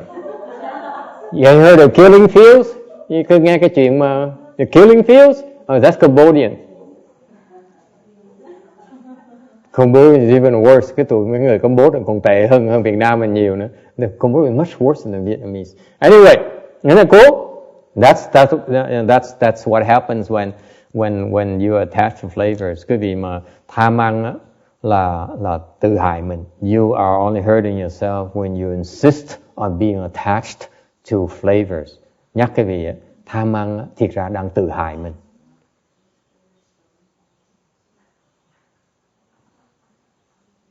Okay? That's why at the temple we only eat well on the weekend. The weekdays we don't eat well at all. Thành ra chùa chúng tôi cuối tuần mới ăn ngon, còn trong tuần ăn rất là dở. Phải không cô Hiền Nhẫn? So we choose the worst cook. Thành chúng tôi chọn người mà nấu ăn dở nhất, cho bắt vào nhà bếp làm. Mấy người nấu ăn ngon không cho nấu. The good cooks we don't let them cook. My sister is all awake. You heard có người, someone worse than me, he says. Nhưng mà cô Hiền Nhẫn cô nấu cô kêu ông thần táo giúp cổ nấu ngon. Okay, any other questions? Okay. Finally, touchable, cuối cùng á, cái chấp trước cuối cùng là cái xúc chạm. Nhớ cái đồ mình chạm. Okay. Why the Shakyamuni Buddha condemn touch? Tại sao Đức Phật Thích Ca Mâu Ni lại đi cái điều xúc cảm? Because touch is the attachment that gives rise to all the attachments. Tại vì cái bị chấp vào cái rờ chạm đó, nó tạo tất cả những cái chấp trước khác. Okay? And that is that will make you will bind your mind, và nó khiến cái óc quý vị nó bị chụp cứng luôn. Why is that? Because the other four instincts is very important. Cái chuyện đó rất là quan trọng. Only the Buddha can have this kind of wisdom. Quý vị đừng có chuyện coi thường chuyện này. Đức Phật mới có chiêu hệ để mà dạy quý vị thấy được cái chuyện này thôi. Because the Buddha says the other four perception, những cái tứ giác, những cái loại tứ trần kia, the other four does the form, cái sắc, the sound, cái âm thanh, the fragrance, cái hương, cái mùi thơm, and cái hương vị, and your taste, okay, are all limited to an organ. Tất cả đó, 4 cái kia đó, nó kẹt vào, nó phải cần dựa vào cái giác quan của cái vị, cái bộ phận cái vị, okay, một cái phần nào đó thôi. Okay, your fragrance is you put it away from your nose, you can't smell it. Chẳng như cái vị ta tham cái mùi hương thì cái vị để xa có ngửi không được, right? Whereas touch is the entire body. Ngược lại đó, cái đồ mà xúc chạm này là khắp cả thân quý vị luôn. That's why it's a lot more dangerous.但sự thật á là cái xúc chạm nó nguy hiểm nhất. It's the most dangerous, by the way. Okay? Any questions? No?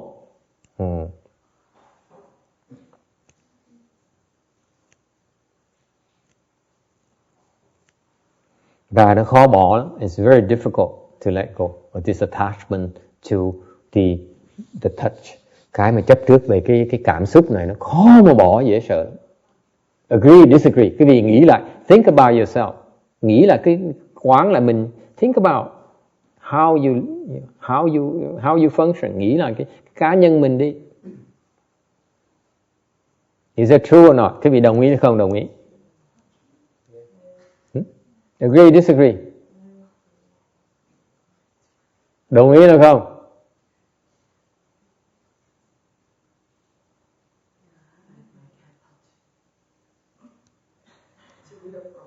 Question. Có thắc mắc gì không? Yeah, fascinating. Quý vị thấy cái tuyệt vời dễ sợ. Đức Phật thấy trí huệ dễ sợ. You see how precise the Buddha is? The most dangerous is touch. Objects of touch. Cái nguy hiểm nhất trong cuộc đời là những đồ mình xúc chạm. Questions. Ai thắc mắc gì không? So it's very difficult to get rid of your attachment to objects of touch. Thành cái sự chấp trước của mình về cái đồ xúc chạm đó, nó rất là khó mà từ bỏ. Okay? And because of that, because your attachment to objects of touch, you commit a lot of, not sins, offenses. Vì cái vị chấp trước về những cái vật của cảm xúc, của xúc chạm, thành cái vị tạo rất là nhiều nghiệp. Okay? And because of that, you fall to the hells. Vì vậy quý vị sẽ đọa địa ngục. Questions? Okay, and there are two general kinds of hell: the cold water hell and the burning fire that you fall into. Và có hai cái loại địa ngục mà quý vị sẽ đọa xuống, là cái địa ngục gọi là nước lạnh và cái địa ngục của lửa cháy. Okay, and you will, when you go down to the hell, you suffer torture and punishment because your body touch. Okay, và quý vị xuống đó để bị tra tấn vì cái sự chấp trước về cái sự cảm xúc của quý vị, xúc chạm của quý vị.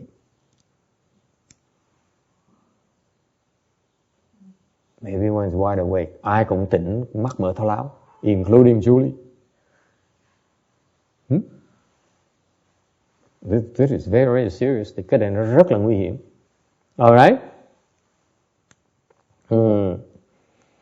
And so the touch is called the place of great darkness and the most dangerous. Thành ra cái sự xúc chạm là cái chỗ đen tối nhất và cái chỗ rất là nguy hiểm. Questions? 327. Okay, the anecdotes. Có những cái kể câu chuyện. Okay, so any questions or comments? Có ai kiến thắc mắc gì không? Yes, Vicky. I'm glad for Pure Land. You're glad for the Pure Land, absolutely. Hallelujah. Okay.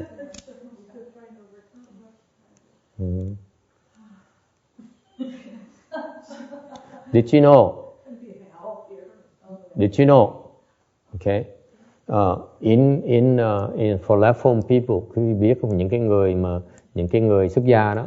Okay. We are forbidden to touch others. Cái người xuất gia không được đụng người khác.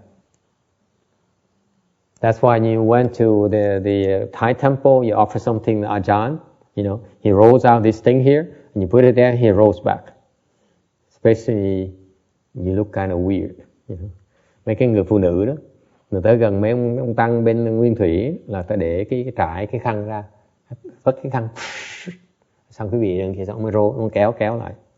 Okay? Because they go to great extents, great lengths to make sure that there's no possible touch. Họ rất là kỹ, họ giữ như vậy thì họ tránh cái sự xúc chạm cái da của họ. You cannot touch the skin. Yes. I noticed that it's not even like touching actual skin to skin. It's more even any object between. Not even that. He was more like put it on the side here. So you put it in another object, and then you could get it after. It's not like I can't hand it over to him and then just receive it. Right. Không phải riêng là xúc cảm, that's very very observant. Cái này không riêng sợ đụng chạm không mà còn cái sự tiếp xúc với nhau qua một cái vật luôn nữa. Even the contact through even an object is also avoided, even avoided.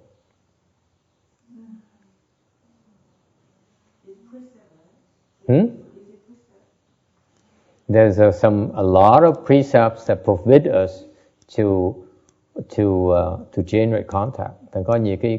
Có nhiều cái giới của người xuất gia để cấm cái sự đụng chạm về cái da. Okay? Yes.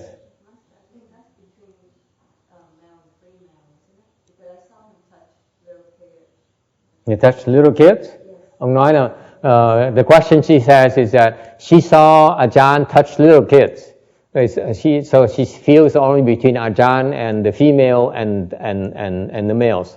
Cô nghĩ là tại cô thấy ông Ajahn đụng mấy đứa con nít, nghĩ chắc là cái này chỉ cản trở giữa Ajahn với mấy người đàn ông đàn bà thôi. What do you think? I think there's a truth to it. There's a truth to it? Yeah, May bây giờ ông tới, mình nói xấu ông được, bây giờ không dám nói xấu nữa. It's a good thing he just came now, because then I wouldn't be able to talk the way we talked the last hour. Go translate for him. Someone go translate for him, please. Yeah, so it's not. Yeah. So it's not. Yeah. Yeah. You can go over there, Mr. Chan. Yeah. It's okay. Yeah. Just don't touch her.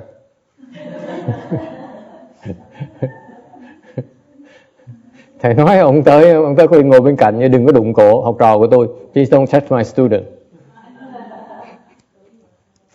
Not funny, huh? Yes? Any questions?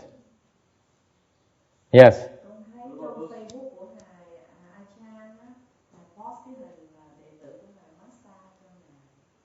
Đàn ông hay đàn bà? He says he saw in Ajah's Facebook, he has a picture of his male disciple massaging him. Should be okay, I think. Okay. Anyone else? Yes.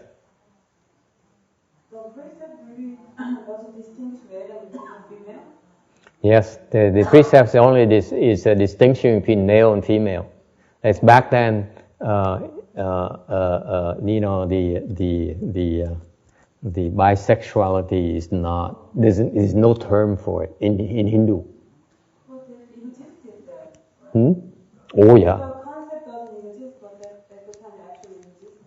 Oh yeah. Has always existed. Why not? You have to ask the Buddha. I didn't make the rules. Think I know everything? No, I don't. Okay, so far so good. So it's meant to be, for example, you feel like you're attached to men, then don't touch men. That's what it means. If you have preference for women, don't touch women. You have preference for both, don't touch both.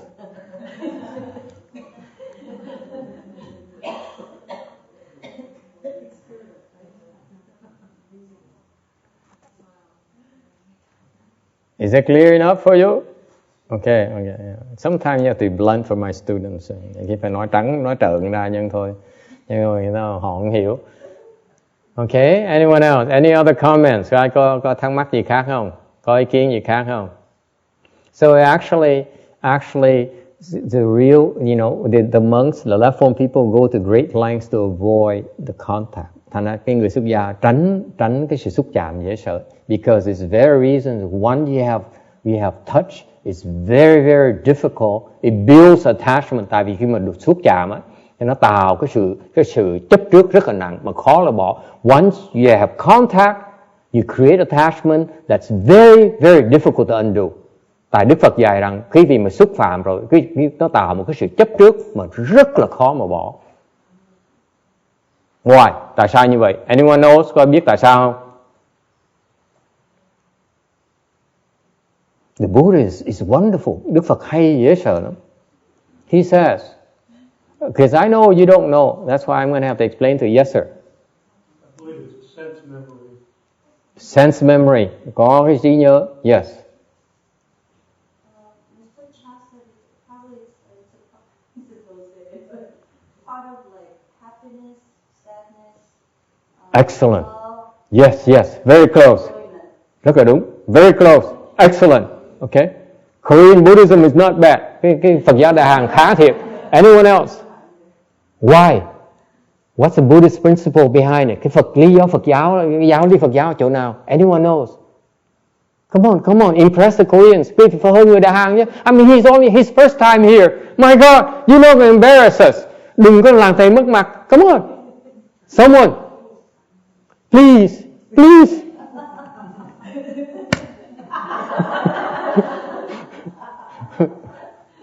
Come on. Thẳng con có biết không? Yes. She go. Huh? Anyone, please, come on.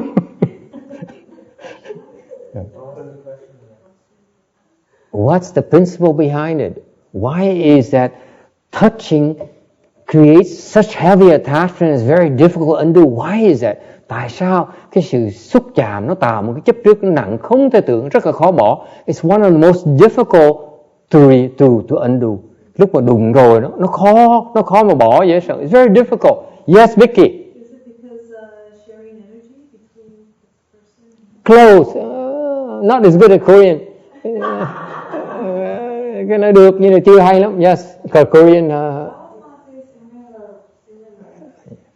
Yes. Anyone else? Yes. The habit energy is too strong. Habit energy is strong. Yes. Trigger like guessing an image in your mind. Oh, yes. It's very good. Yes. Huh? Yes. But it's not as good as him so far. Yeah, vẫn còn thua với ông Đại Hàn. I need something better. Yes. And it's greedy. Yes. Yeah. Vợ chồng giống nhau. Vì cái xúc chạm nó dẫn tới cái danh dục, mà cái danh dục là cái mạnh nhất, khó bỏ nhất của loài người. Yes, but it's too crude. No. She says the touch will excite you sexually, and it's very difficult to undo. I said, but we monks, we don't talk like that. She can't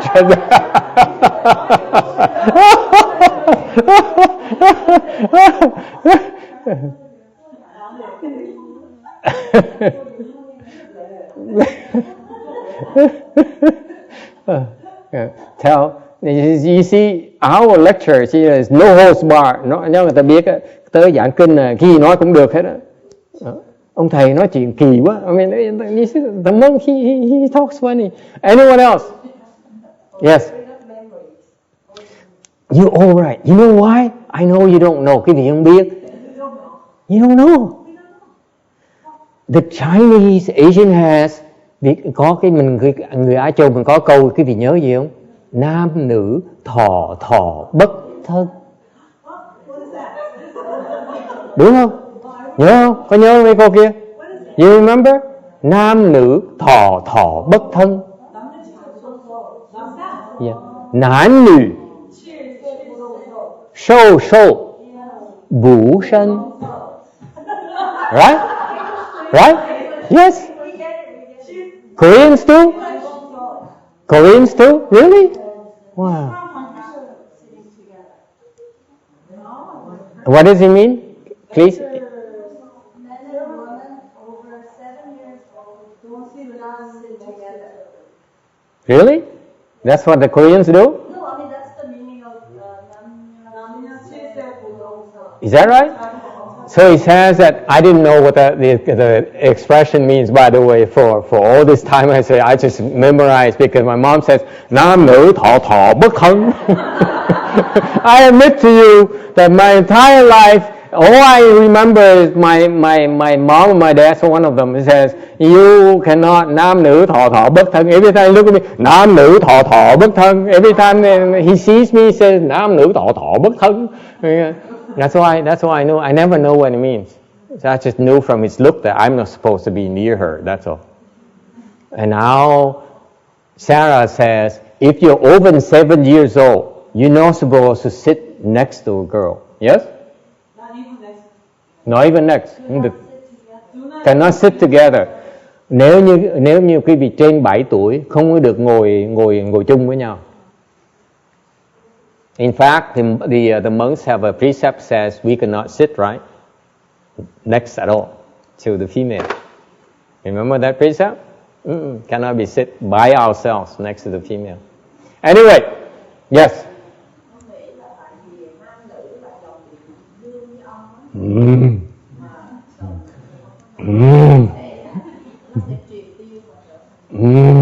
No.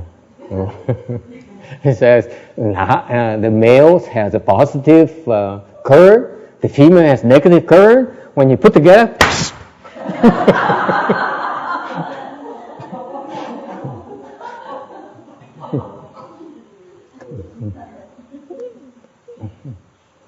okay. Yes. Huh? My mother is sick? No, I will never touch her. Hỏi lên mẹ thầy bệnh, thầy có đụng bà không? Nó sức mày đụng, giỡn. There's always exception. There's always emergencies and stuff like that. For example, there's a funny story. Có cái chuyện, cô hỏi móc thầy, she's trying to hurt my feelings. She says, when my mother is sick, will I touch her? I said, of course not. But there's a funny anecdote about that, child anecdote. There is a pretty lady, standing by the shore of the river, and she can't cross the river. So the two monks walk by, and one of the monks pick her up, and then cross the river. Có gì nhớ câu chuyện đó không? Là có cái cô đó rất là đẹp mà đứng bờ sông á, tại vì sông sợ ướt chân không chịu đi qua. Cái hai ông sư mới tới cái đi ngang đó, cái gặp cái ông một ông sư á, bồng ẵm cô lên, xong bồng qua sông, and put her down, rồi để xuống, and they left, rồi họ bỏ đi. And the other monk, forever he said, how could you touch her? How could you touch her? Tại cái ông sư kia, ông cứ cầu nhào hoài, tại sao thầy có thể đụng ổng, tại sao thầy có thể ôm ẩm cô, cái kỳ quá. And the other monk says, it's true that I touched her, I carried her across the river, but you never let go of her. Thì ông sư cứ nói là đúng là tôi ẩm cô qua sông thiệt, để ông là người ẩm cô tới bây giờ luôn. You carry her until now. Hiểu không? Vì so far so good, so there's always exceptions, that's the answer. Okay? Thành ra cái Phật giáo nó có nhiều cái uẩn khúc, nó có nhiều cái ngoại lệ lắm. Okay? So it's not as rigid as it sounds, nó không có cứng cáp như quý vị tưởng đâu. But starting out, you better stick to the precept. Bắt đầu phải giữ giới. And pretty soon you understand. Từ từ mới hiểu được. So far so good. There's a principle behind it. Có một cái lý. Okay. Behind the Asian culture of nam nữ thọ bất thân. There's a reason behind the principle that male, female, feeling, nobody. That's that literal translation. 男女授受不生. That's all I know. Okay? So what's the rationale? Yes, sir. You know what? Yes, sir. It had rained like this for like 6 to 8 months. I think it's because of this. Nói là không có mưa nhiều như vậy. Yeah. I feel sorry for you. You have to drive back home. Thầy thấy cái vị tội nghiệp. Mưa nhiều. Yeah. It's very auspicious. Mưa nhiều rất là tốt. Yeah, for this. Yeah. For our. The funny thing, I still smell the fragrance. I don't know about you, I still smell the fragrance. Mùi hương đó. It's so strong where I sit. Cái chỗ thầy ngồi đó, ngửi toàn hương, cái mùi hương thơm của sa lợi. I still smell the fragrance of the relics. Believe it or not. Oh, it's my hand. Excuse me. Cái đó tại cái tay của thầy. I go like this. So, anyway, you see that? So what's the rationale behind it? Let me explain to you the principle. Thầy giảng cái vị nghe cái lý của cái này, cái giáo lý của cái này. The Buddha says, Đức Phật dạy rằng, okay, whenever you touch, mỗi khi mà quý vị đụng người ta, you know what happens? Quý vị biết gì xảy ra không? That contact creates a feeling. Lúc xúc chạm như vậy, nó tạo một cái cảm thọ, feeling. You feel good, you feel bad. Okay?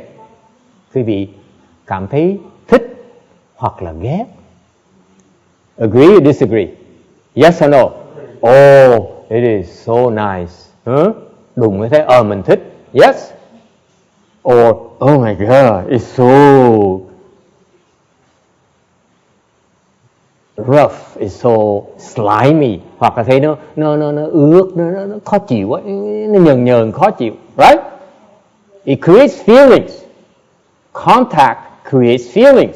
Vì xúc chạm nó tạo ra cái sự cảm giác. Yes? Notice that? And because of feelings, guess what happens? Vì cảm giác nó tạo gì?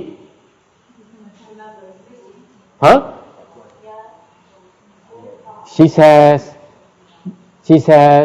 she remembers and she wants.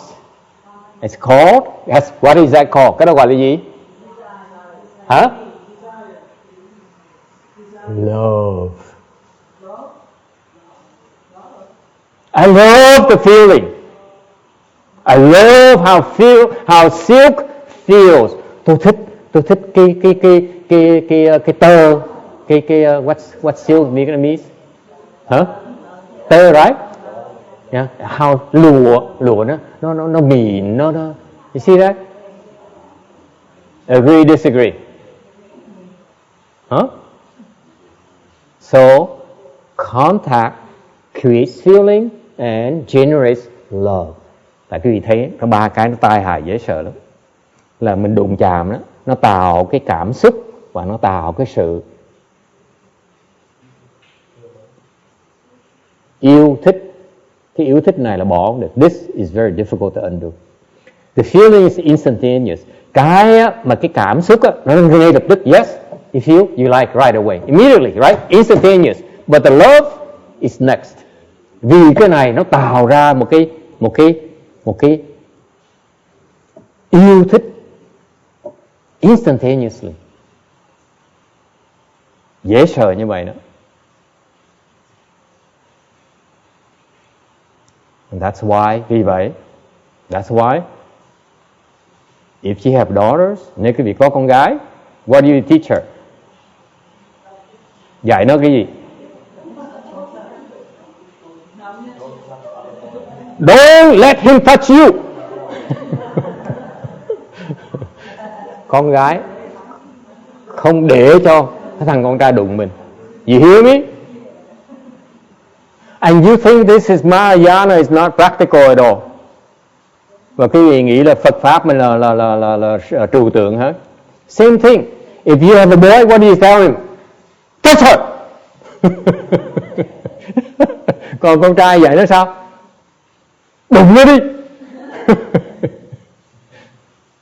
Nancy's so serious. So you know what to teach your children now.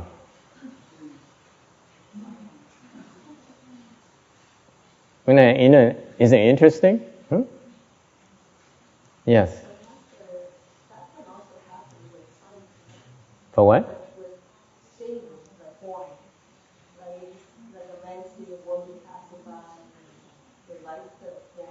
But it's not as strong as when you touch them. That's what the Buddha says. The seeing, the eyes here, is not the attachment generated from the eyes here. It's not as strong as the attachment when you touch. That's what's fascinating about it. Cái dạy bài học này ngày hôm nay rất là hay. Nếu quý vị nhìn, quý vị thích á, cái sự chấp trước nó dễ gỡ hơn là cái khi mà cái thích mà từ mình đụng nó. Dễ sợ không? Hay không? Fascinating. This is state secret. Cái này cái bí mật của vũ trụ quý vị đâu có biết đâu.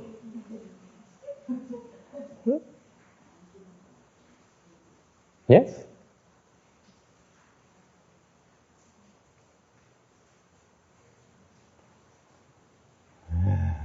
Yes, sir. Cái này nếu mà người chưa có trải qua cuộc sống rồi với lại người trải qua rồi đi tu thì làm dễ tu. So the question is, if you have lived a full life versus a person who is still a virgin. Because I don't know how to translate it, his eloquent words, so I say virgin. The French is puceau.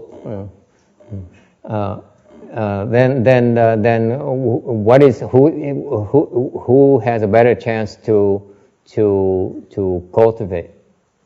Cái người mà không có kinh nghiệm sống với con người mà còn cái chữ đó gì ha? Trong trắng, đúng rồi, cái chữ trong trắng nó đẹp hơn. This is still a pure person. Who has a better chance to cultivate? Ai có cái cơ hội thôi. I don't know, nên là thầy không biết được.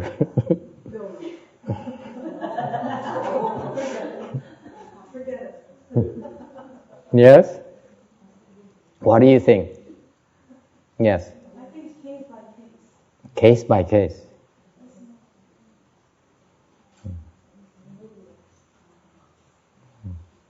Some people never have experience. I saw on one interview, he left her life and he was like 18, and because they can stop imagining how it could be like if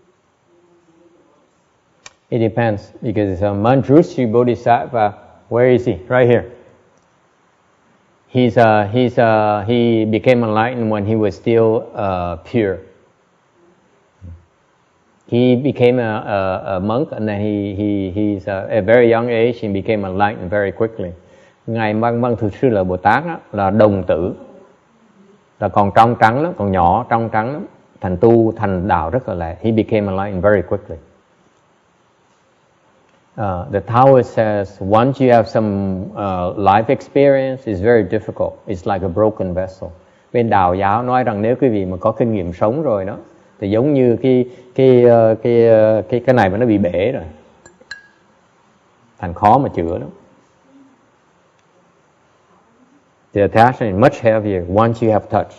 Nói cách khác, một khi mà đụng rồi, nó khó mà gỡ lắm. Very, very difficult to undo. Okay? Does it help answer the question? Huh? Thường, in general, okay, of course it's case by case, but in general, by principle, once you experience touch, it's very difficult to undo that. Một khi mà quý vị mà đụng rồi đó, nó khó mà gỡ lắm. Okay? On the other hand, if you're able to undo this, you also are able to progress very quickly. Nói ngược lại, nếu quý vị đụng rồi mà gỡ được, quý vị tiến bộ rất là lẹ. There's always both sides. Bây giờ cũng có hai chiều hết. Make sense? It's not that rigid. What does Susan think? She says, "That's hope for me." Okay, that comes towards the end of the lecture. Any final questions? Okay, and next week we go into the anecdote. Tuần sau sẽ giảng cái vị biết về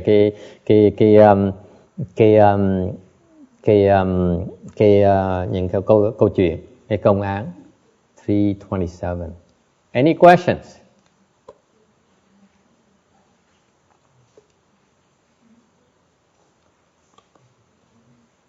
Master, Yes. next weekend, do we start Kochi already? Next weekend we have the Four Chi, so there's no more lecture for 8 weeks. Tuần sau mình bắt đầu thì Phật thất xong thiền thất, thành ra mình nghỉ giảng kinh 2 tháng, 8 tuần. Okay, this is our last lecture for the year. Đây là cái buổi giảng kinh cuối cùng của năm. So I want to tell you I'm very grateful you all came. Thầy rất cuối cùng thầy muốn bỏ một tí thì giờ nói là cảm ơn quý vị tới tham dự. You are a lot more challenging than any good monk deserves. Quý vị hỏi mà thầy xanh mặt luôn. I mean, makes me feel like quitting. Nhiều khi mình cảm thấy mình không có đủ tư cách mà giảng. But thank you for coming. Thành cảm ơn quý vị tới để tham dự. Your questions are always a lot more than I can handle. Những câu hỏi quý vị khó, thành ra nhiều khi thầy phải xào đó. So I find myself lying a lot, and thành thầy cứ phải nói láo, với khóc, với cười đủ thứ hết. But I hope to see you next year. Hy vọng năm sau gặp lại quý vị. In fact, you know, when I first came to the temple for about 3 or 4 years, the lecture is about started one and grew up to 3 or 4 people. Mấy cái năm đầu là bắt đầu có một người nghe, sau thêm 2-3 người mỗi tuần chủ nhật. And I said myself, wow, you know, I don't know how much longer. I think I better quit. And even my master, when he was alive, he was lecturing to an audience of maybe 10 people. Khi ngài Tuyên Hóa còn sống đó, ngài giảng kinh đó, khoảng chừng 10 người tới nghe thôi. That's it, 10 people. That's his norm. Okay? So for you, so many of you came, nhiều người tới như vậy, it's probably because it's rain outside. Chắc tại ngoài trời mưa, thành ra ngoài tránh mưa một tí. And or maybe you love to come and see me squirm. Hoặc quý vị tới tại thích thấy thầy chảy mồ hôi hột. But I enjoyed spending Sunday afternoon with you. Thầy nói là thầy chiều chủ nhật như vậy thấy cũng vui. Okay. And I hope to see you again. Hy vọng sang năm gặp quý vị lại. Okay. All right. So we stand up and do the rebirth transference to help these 5 souls. Well, 4 souls go to the Pure Land. Mình đứng dậy mười hướng công đức để giúp mấy người đi vãng sanh. All right. Yes, question.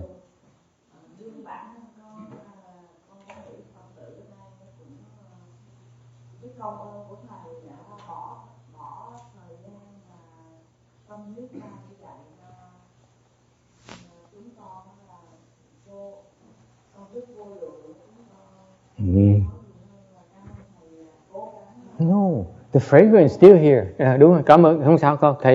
Thầy rất là rộng lượng. The fragrance somewhere is still here. It's not my hands. I've been sweating.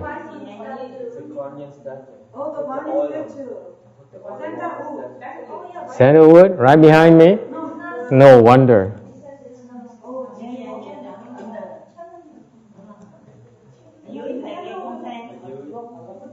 Đúng, that's it. No wonder. It drives me up the wall for 2 hours. What did I do?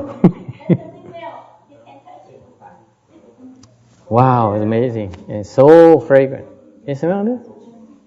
Very nice. Very nice.